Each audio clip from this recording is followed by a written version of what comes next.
నిర్ణయాలతోటి ఏకపక్ష నిర్ణయాలతోటి ఈ దేశాన్ని సర్వనాశనం చేస్తున్నారు. ఎక్కడైతే ఎలక్షన్ వస్తే అప్పుడు ఒక యుద్ధాన్ని ప్రకటిస్తారు.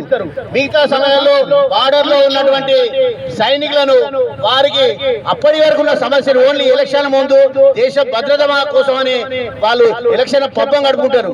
అయితే ఈ దేశంలో 44 చట్టాలను 4 చట్టాలుగా మార్చున్నటువంటి ఈ దేశ ప్రధానమంత్రి గారికి ముఖ్యంగా తెలియాల్సి ఉన్నది.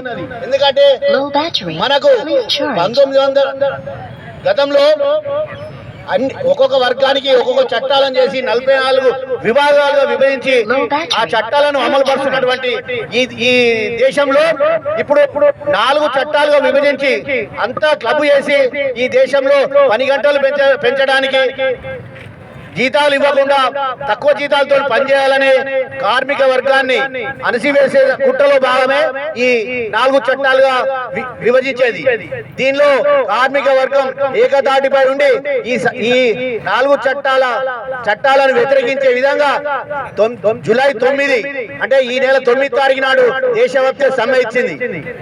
జాయింట్ యాక్షన్ కమిటీ అఖిలపక్ష సంఘాలన్నీ కలిపి ఈ సమ్మెను మన అందరం కలిసి ఏకపక్షంగా సమ్మెలో పాల్గొని దేశ ప్రభుత్వానికి, భారతదేశ ప్రభుత్వానికి కార్మికులంతా ఒక్కటే, కార్మికుల పైన ఉక్కుపాదం మోపితే కార్మిక వర్గం ఏకతాటిపై ప్రభుత్వాలను కూల్చే విధంగా ఈ యొక్క సమ్మె వాళ్ళ గుణపాఠం కావాలి.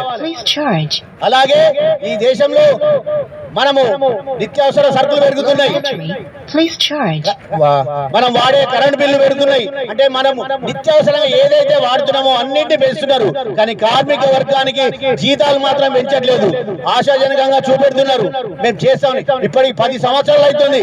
10 సంవత్సరాల నుంచి ఒక జీవో లేదు, ఒక కార్మిక వర్గానికి రూపాయి వచ్చే లాభం లేదు. కానీ కార్మిక పైన ఉక్కుపాటు కార్మిక వర్గాన్ని అణగదోస్తున్న ఈ ప్రభుత్వం ఇకనైనా ఈ సమ్మెతోనైనా గుడ్డపాఠం తెచ్చుకొని ఈ 4 లేబర్ కోడ్లను రద్దు చేసి ఎలా ఉన్నటువంటి చట్టాలను అమలు చేయాలని ఈ సభాముఖంగా